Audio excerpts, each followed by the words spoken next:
आज से देश भर में छठ महापर्व महोत्सव आरंभ हो गया। पूर्वांचल समाज द्वारा मनाए जाने वाले इस 4 दिवसीय छठ महापर्व महोत्सव के दौरान आज धर्मनगरी कुरुक्षेत्र के गांव खेड़ी मारकंडा में स्थित डॉक्टर जेपी केसरी के आवास पर भी महोत्सव की शुरुआत श्रद्धा और उल्लास के साथ की गई। डॉक्टर जेपी केसरी के परिवार के सभी सदस्यों ने सूर्य देव की पूजा अर्चना कर विधिवत रूप से इस महोत्सव की शुरुआत की। उनके आवास पर लायंस क्लब के प्रधान अश्विनी अरोड़ा, कोषाध्यक्ष संदीप मरवाहा, समाज सेवी दीपक चिप, समाज सेविका लक्ष्मी अरोड़ा ने भी शिरकत की और छठ महोत्सव की तैयारियों और पूजा अर्चना विधि में भाग लिया। इस मौके पर राजकुमार, बबीता, नव्या केसरी, संस्कृति केसरी, आर्यन केसरी, हर्षिता, तनिषा आदि ने भी महोत्सव में अपनी भागीदारी दर्ज कराई। व्रतधारी मधु केसरी एवं बबीता ने बताया कि छठ महापर्व का हमारे जीवन में एक विशेष महत्व है। सूर्य देव की उपासना और व्रत के माध्यम से हम अपने परिवार की सुख समृद्धि की कामना करते हैं। सभी ने देशवासियों को छठ महापर्व की बधाई दी। नमस्कार दोस्तों, मैं डॉक्टर राजेश वधवा, आप देख रहे हैं खबरनामा हरियाणा। दोस्तों, जैसा कि हम सब जानते हैं कि भारत विभिन्नताओं में एकता वाला देश है। शायद यही वजह है कि भारत के अलग अलग राज्यों के लोग अपने किसी कारणवश या नौकरी के चलते, रोजगार के चलते एक राज्य से दूसरे राज्यों की ओर प्रस्थान करते हैं, वहां अपना जीवन यापन करते हैं, रोजगार चुनते हैं, नौकरी करते हैं। तो ऐसे में यही वजह है कि भारत को विभिन्नताओं में एकता वाला देश भी कहा जाता है और यही वजह है कि भारत के जो मुख्य त्योहार हैं सारे देश में एक ही समय में एक ही तरह से मनाए जाते हैं। इन्हीं त्योहारों के बीच में छठ पूजा पर्व जो त्योहार है ये भी बड़ी श्रद्धा और उल्लास के साथ मनाया जाता है।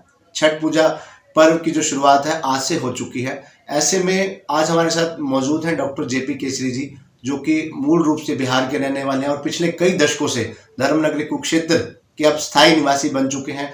कुरुक्षेत्र में मिडवे होम चला रहे हैं, आशादीप के संचालक हैं और अपनी सामाजिक संस्थाओं से भी जुड़े हुए हैं और लगातार समाज हित कार्यों में लगे हुए हैं, क्योंकि वो इस समाज का प्रतिनिधित्व करते हैं और छठ पूजा आयोजन को बड़े अच्छे ढंग से सादगीपूर्ण और श्रद्धा से मनाते हैं। तो आज हम उनसे जानेंगे कि आखिर छठ पूजा का महत्व क्या है और किस ढंग से ये मनाई जाती है और किस तरीके से इनमें कार्यक्रम आयोजित किए जाते हैं, क्योंकि दर्शकों के लिए एक बड़ी उपयोगी जानकारी है।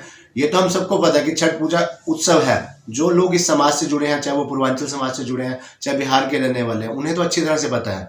लेकिन जो अन्य समाज के लोग हैं उन्हें शायद उस चीज के बारे में पूरे ढंग से नहीं पता, जो शायद आज हम डॉक्टर जेपी केसरी से जानेंगे। नमस्कार डॉक्टर साहब। नमस्कार जी। डॉक्टर साहब, मैं ये जानना चाहूँगा, जो छठ पूजा का पर्व जो मनाया जाता है मुख्य रूप से कितने दिन का होता है और क्या क्या इसके अंदर किया जाता है? सबसे पहले तो मैं ये बोलना चाहूँगा कि छठ जो पूजा है हमारा, ये छठ पर्व जो है ये छठ महापर्व इसको हम लोग बोलते हैं, कारण कि ये हमारे पूर्वांचल के क्षेत्र के लिए और हमारे बिहार के लिए ये एक बहुत ही बड़ा त्यौहार होता है, जिसको हम चार दिनों में पूरा करते हैं। इस पर्व को आज के दिन हमारा जो पहला दिन का जो शुरुआत होता है वो सबसे पवित्रता से शुरू होता है, जिसको हम बोलते हैं नहाए खाए। इसमें हम एक एक चीज हम बिल्कुल शुद्ध तरीके से बनाते हैं। इसमें लहसुन, प्याज और जो दूसरे भी व्यसन हैं उनको सारे को त्याग करके बिल्कुल हमारी स्त्रियां सुबह नहा करके और गीले वस्त्रों में ही भगवान ये सूर्य को अर्घ्य देते हैं। इसके बाद ये घर में शुद्ध तरीके से बिल्कुल पीतल के बर्तनों में और आम की लकड़ी पे नाश्ता बनाते हैं। दोपहर में भी हमारे यहाँ जो खाना बनता है चने का दाल और घिया मिला करके वो तैयार किया जाता है, साथ में चावल तैयार किया जाता है। रात का भी ऐसी बिल्कुल शुद्ध तरीके से ये खाना तो हमारा नहाए खाए पहला दिन हमारा नहाए खाए। तो आज इसके अलावा और कुछ भी कार्यक्रम होता है शाम के समय से? नहीं, शाम में भी आज यही है कि खाना खा करके जो लास्ट पानी पिया जाएगा, इसके बाद से इनका हमारी जो व्रती हैं, जो त्योहार जो महिलाएं हैं या पुरुष भी करते हैं, पुरुष भी व्रत रखते हैं, दोनों लोग करते हैं। तो इस त्योहार को रात के बाद फिर उनका बिल्कुल निर्जला शुरू होता है, जिसमें ये पानी भी नहीं पीती हैं। और दूसरा दिन जिसको हम लोहड़ बोलते हैं, उस दिन ये पूरा दिन उपवास रखते हैं, निर्जला उपवास रखते हैं। शाम को सरोवर में स्नान करके घर पे आकर के और फिर ये आम की लकड़ी पे और गाय का जो उपला होता है इससे ये उस पे ये गुड़ का खीर और रोटी बनाया जाता है, जो इनका प्रसाद होता है। वो ये ग्रहण करते हैं भगवान का पूजा करके व्रतधारी या परिवार के सभी सदस्य? व्रतधारी पहले खाते हैं, उसके बाद फिर परिवार के बाकी के सदस्य इसको प्रसाद के रूप में हम ग्रहण करते हैं। परिवार के सदस्य भी, मित्रगण भी, काफी लोग इनवाइट करते हैं हम लोग, जिनको डॉक्टर जो ये व्रत होता है, जो आपने बताया निर्जला व्रत होता है, तो ये कितने घंटे का होता है? 1 दिन का, 2 दिन का, मतलब ये पूरा जो व्रत है, ये वैसे तो देखो 4 दिनों का व्रत है। हमारा आज से ही शुरू हो गया। आज शुद्धता का हो गया, कल हमारा निर्जला 1 दिन का हो गया। इसके बाद जो हम प्रसाद, जो ये महीना है हमारा, तीसरा दिन जो है हमारा पूरा 24 घंटे का अलग से हुआ। वो क्या दिन कहा जाता है? जैसे आप नहाए खाए आज है, हाँ, वो पहला अर्घ बोलते हैं जी। पहला आज पहला नहाए खाए हो गया, दूसरा लोहड़ हो गया, तीसरा हो गया पहला अर्घ, और चौथा होता है दूसरा अर्घ, जो पूर्णाहुति है। तो तीसरे जो पहला अर्घ के दिन क्या करते हैं कि ये बिल्कुल निर्जला होते हैं। शाम को जाकर के महिलाएं सरोवर में स्नान करती हैं और वहीं पे डूबते हुए सूर्य का अर्घ देते हैं पूरे परिवार के साथ, और भगवान का पूजा और स्मरण करते हैं। उसके बाद घर आते हैं और अगले दिन बिल्कुल सुबह के समय में सूर्योदय से पहले सरोवर में हमारी जो व्रती हैं महिलाएं और पुरुष सारे सरोवर में खड़े होते हैं पानी के बीच में, कारण कि ये व्रत है जो पानी में ही खड़ा होना है। पानी में खड़े होकर के ही हम अर्घ देते हैं भगवान को। तो जो हमारा आखिरी जो चरण होता है, उसमें हम उगते हुए सूर्य को अर्घ, जो अंतिम दिन होता है, पूर्णाहुति। डॉक्टर साहब, ये व्रत के लिए कोई एज लिमिट भी होती है कि बच्चा भी रख सकता है, बड़ा भी रख सकता है, महिला या पुरुष, या कोई भी रख सकता है? नहीं, इस व्रत को श्रद्धा पूर्वक कोई भी कर सकते हैं। इसमें कोई ऐसा नहीं है कि महिलाएं करेंगी, पुरुष करेंगे, बच्चे करेंगे, बुजुर्ग करेंगे। हम देखते हैं, आप भी यहाँ पे देख सकते हैं, ब्रह्म सरोवर पे भी कई 70, 75 साल के पुरुष और महिलाएं करती हैं, और छोटे भी करते हैं। मतलब बच्चे भी रख सकते हैं, कोई इसके लिए कोई वैसा नहीं, ऐसा कुछ नहीं है। और डॉक्टर साहब, एक ये प्रश्न ये उठता है कि जिस समय ब्रह्म सरोवर पे आयोजन किया जा रहा है, एक जो सोशल मीडिया पे प्रचारित होता था कि पूर्वांचल समाज की ओर से, या पूर्वांचल समाज द्वारा, या पूर्वांचल समाज का छठ पूजा पर्व, तो ये पूर्वांचल समाज, और एक जो अक्सर देखा जाता है कि बिहार के लोग में ज़्यादा मान्यता है कि बिहार, क्योंकि आप भी बिहार से जुड़े हुए हैं, और आपकी सबसे अच्छी बात ये है कि आप बिहार से, मूल रूप से बिहार से जुड़े हुए हैं, लेकिन आपने बिहार की संस्कृति और सभ्यता को पूरा समाया हुआ है, उसे जिंदा रखा हुआ, उसे मना रहे हैं, और हरियाणा की संस्कृति को भी आपने आत्मसात किया हुआ है। आप इसके लिए तो साधुवाद के पात्र हैं। तो मैं कहता कि जो पूर्वांचल समाज और बिहार, इसमें क्या फर्क है? धन्यवाद बधवा जी। हमारी संस्कृति और हमारा परवरिश ऐसा होता है कि जो हमारा कर्म क्षेत्र होता है, हमें उसे कभी नहीं भूलना चाहिए। तो ये तो धर्म क्षेत्र और कर्म क्षेत्र दोनों है हमारा। तो हम हरियाणा हमारा चूंकि कर्म क्षेत्र है, तो हम इसको भूल नहीं सकते हैं। लेकिन ये जो महापर्व है बेसिकली बिहार से शुरू होता है, लेकिन उत्तर प्रदेश के जो पूर्वी भाग हैं जिसको हम पूर्वांचल बोलते हैं, तो ये पूर्वांचल क्षेत्र को कवर करते हुए बिहार तक और झारखंड तक, झारखंड भी, मतलब पहले बिहार था लेकिन अब झारखंड भी उतना ही महत्ता के साथ इसको मनाया जाता है जितना बिहार में मनाया जाता है। और पूर्वांचल जो भाई हैं हमारे, उत्तर प्रदेश को पूर्वी क्षेत्र है, उसको भी मनाया जाता है, इसलिए इस पूरे क्षेत्र को पूर्वांचल क्षेत्र बोलते हैं। तो क्या ऐसा भी है डॉक्टर साहब कि जैसे अन्य कई त्योहार होते हैं जिसमें कोई धर्म, जाति, मजहब ऐसा कुछ नहीं होता, तो सभी रखते हैं, कुछ ऐसे भी त्योहार होते हैं सभी मनाते हैं, तो क्या आपकी जानकारी में कुछ आपको या ऐसा महसूस हो या कुछ देखने में आया हो कि हरियाणा के लोग भी हों या पंजाब के लोग भी हों, क्या वो भी ऐसा है कि छठ पूजा में व्रत रखते हैं? कुछ आपकी जानकारी कुछ ऐसा भी आया कुछ देखने सुनने में? हाँ, देखिए, अभी तक तो हमने ये नहीं देखा है कि हरियाणा के लोग, लेकिन हाँ, मैं ये जरूर बोलूँगा कि जैसे आज भी हमारे काफ़ी मित्र आए हुए हैं, हमारे को बधाइयाँ दे रहे हैं, हमारे साथ हमारे बहुत ही पवित्रता से प्रसाद ग्रहण कर रहे हैं।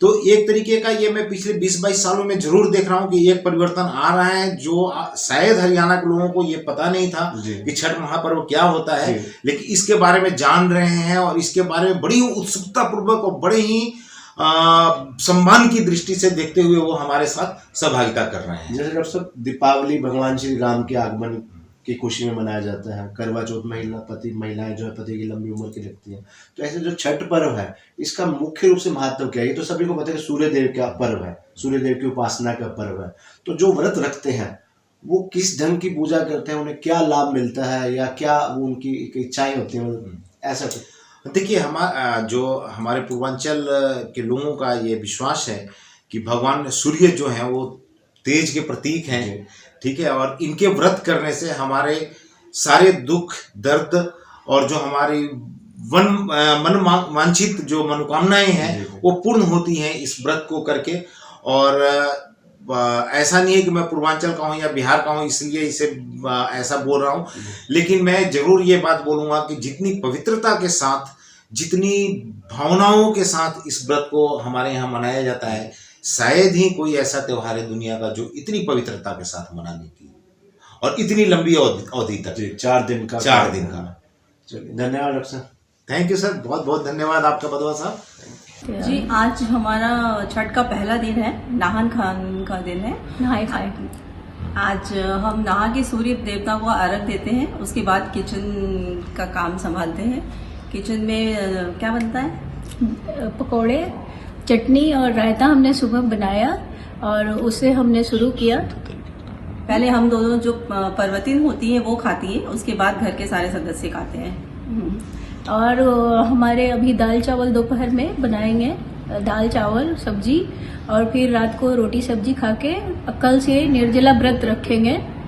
और उसके बाद रात को खीर खाया जाता है, इसमें खीर और रोटी, और उसके वो चूल्हे पे बनता है, लकड़ी के चूल्हे पे बनता है। हाँ, लकड़ी के चूल्हे पे बनाएंगे हम। और बिल्कुल शांति से खाया जाता है। हम मतलब कोई आवाज हमारे तक नहीं आनी चाहिए, बिल्कुल शांत होना चाहिए माहौल। उसमें हम दोनों खाएंगे, उसके बाद एज अ प्रसाद फिर वो घर के सारे लोग उसको ग्रहण करते हैं। और अगले दिन से फिर निर्जला व्रत हमारा होता है। फिर शाम को हम पहला अर्घ देते हैं, सूर्य डूबते हुए सूर्य को पहला अर्घ देंगे। और उसके बाद कुछ मतलब उसके पानी वानी नहीं पीना होता। अश्विनी जी, जैसे आप लायंस क्लब के प्रधान हैं और आज लायंस क्लब के सचिव डॉक्टर जेपी केसरी के यहाँ ही जो छठ पूजा उत्सव कार्यक्रम का आयोजन किया गया, इस पूजा कार्यक्रम में भाग लेकर आपको कैसा महसूस हुआ? आज मैं बहुत ही अच्छा महसूस कर रहा हूँ। कई साल से ऐसा तो होता था कि हम यहाँ पर जो ब्रह्म सरोवर है वहाँ पर जाकर ना छठ पूजा का आयोजन देखते थे और वहाँ काफ़ी रश होता था, बहुत अच्छा लगता था। लेकिन आज इस उत्सव को अपने यहाँ साथी, अपने भाई डॉक्टर केसरी जी के यहाँ उनके निवास स्थान पर आकर जब इसकी गहराई सारी बात को समझा, तो आज मैं बहुत अच्छा महसूस कर रहा हूँ कि ये कितना बढ़िया उत्सव है जिसमें सूर्य उदय की पूजा होती है। सूर्य की पूजा के साथ ही इस उत्सव को मनाया जाता है। और यहाँ आज केसरी भाभी जी ने बहुत अच्छे पकवान, जो एक अलग तरीके से अच्छे जो इनके होते हैं बर्तन, वो बर्तन बिल्कुल वही इस्तेमाल होते हैं। हर बार छठ पूजा पर वही बर्तनों का इस्तेमाल होता है। अलग तरह के यहाँ पकवान जो आज बन रहे हैं उन्हें खाने का मौका मिला और मैं सब और साथियों के साथ भी यहाँ हम लोग आए हुए हैं। हमारे साथ यहाँ चिप साहब हैं और हमारे जो कैशियर हैं संदीप मरवा जी, वो आज हमारे साथ मौजूद हैं। तो आज मुझे यहाँ कर छठ पूजा पर, और मैं सभी देशवासियों को, सभी हरियाणा वासियों को आज इस उत्सव पर बहुत बहुत बधाई देना चाहता हूँ। आज का दिन जो है बड़ा शुभ दिन है हमारे लिए। आज मतलब मुझे पर्सनली मतलब पहली बार एक जो छठ पूजा का जो महोत्सव है, ये जो बड़ा पर्व है, इसमें पार्टिसिपेट करने का मौका मिल रहा है डॉक्टर केसरी के यहाँ पे। तो बड़ी अच्छी बात है, एक नया कल्चर आज जाने को मिलेगा। और आगे भी जो प्रोग्राम है ब्रह्म सरोवर वाला जो जैसे है कल और परसों पे, उसमें भी हम जाएंगे तो बड़ा अच्छा एंजॉय करेंगे और कुछ नया देखने को मिलेगा। आप लगातार कई सामाजिक धार्मिक संस्थाओं से जुड़ी हैं, शहर में लगातार सामाजिक कार्यों में सक्रिय रहती हैं। आज पूर्वांचल समाज द्वारा जो छठ पूजा पर्व आयोजित किया गया डॉक्टर जेपी केसरी जी के निवास पर, यहाँ आपको कैसा महसूस हो रहा है इस समाज के कार्यक्रम में भाग लेकर? मैं पहली बार मैंने ये एक्सपीरियंस लिया और मुझे बहुत अच्छा लग रहा है कि छठ पूजा के बारे में मुझे क्या शायद आम जनता को कुछ भी नहीं पता था। तो मुझे बहुत इस बात की जिज्ञासा थी कि मैं जानूँ छठ पूजा क्या होती है। तो आज आके जो इनका प्रसाद बना है मैंने वो खाया, तो बहुत डिफरेंट एक्सपीरियंस लगा मुझे। और अब इनकी 4 दिन चलनी है तो मैं चाहती हूँ कि मैं चारों दिन इसमें पार्टिसिपेट करूँ और ये एक्सपीरियंस लूँ और लोगों को भी पता चले कि एक्चुअली छठ पूजा होती क्या है। एक मैम, जैसे आपने देखा होगा कि हर साल ब्रह्म सरोवर पर भी कार्यक्रम आयोजित होता है, अब भी हो रहा है। ब्रह्म सरोवर पर भी आप गई होंगी, खूब भीड़ होती है, पूर्वांचल समाज के लाखों लोग वहाँ भाग लेते हैं। एक उन लाखों लोगों के बीच में रहकर अनुभव करना, एक परिवार के बीच में रहकर अनुभव करना, इन दोनों में कितना परिवर्तन देखा? क्योंकि आपको नज़दीक से देखने को मिला। एक्चुअली वहाँ पर हमें ये ऐसे इनकी बेसिक जो इनकी रीति रिवाज होते हैं वो नहीं हमें पता लगते। वहाँ तो हम एक पब्लिक पब्लिक फिगर की तरह जाते हैं और नाच गाना ये सब देखते हैं ना, घूमना होता है। लेकिन यहाँ मुझे पता चला कि एक्चुअली क्या ट्रेडिशन क्या है, ये खाना पीना कैसे बनता है, किस चीज़ से और कितनी शुद्धता से और कितनी मेहनत से ये लोग करते हैं, और कैसे ये व्रत रखते हैं। हम लोग तो ये करवा चौथ रखते हैं, ये 2-2 3-3 का व्रत होता है। तो इसका मुझे आज बहुत अच्छा लग रहा है और बहुत डिफरेंट एक्सपीरियंस है मेरी लाइफ का। तो जैसे आप कई सामाजिक संस्थाओं से जुड़ी हैं, आज आप खुद यहाँ आई हैं, तो क्या आपको ये लगता है कि आने वाले दिनों में 3 दिन का कार्यक्रम और है कि आप जैसी और महिलाएं जो आपके साथ जुड़ी हैं, चाहे वो लायंस क्लब की हैं या भारत विकास परिषद से, जिन संस्थाओं से आप जुड़े हैं, कि वो भी यहाँ आकर देखें, इसको महसूस करें, जानें? हाँ, बिल्कुल सबको पता चलना चाहिए कि ये भी हमारा एक ट्रेडिशन है जो कि हमें आज तक नहीं पता था। सबको आना चाहिए और देखना चाहिए, और आप पर्सनली जब आएंगे तभी ये एक्सपीरियंस ले पाएंगे कि ये कैसे सब कुछ होता है। धन्यवाद। पूजा की सबको, सब देशवासियों को मेरी तरफ से बहुत बहुत बधाई।